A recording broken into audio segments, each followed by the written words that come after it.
This is the video guys to learn how to insert picture, photo or images in AutoCAD. So you have to click on this insert tab, then reference, and here click on attach.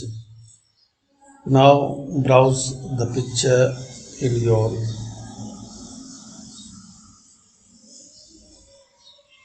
drive and select it, then click on OK.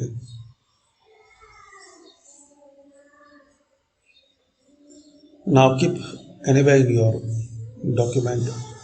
You can adjust the size like this. So this is the way you can insert the picture.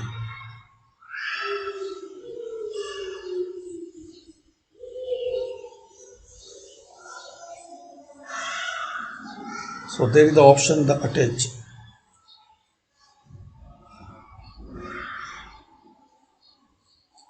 Thanks for watching.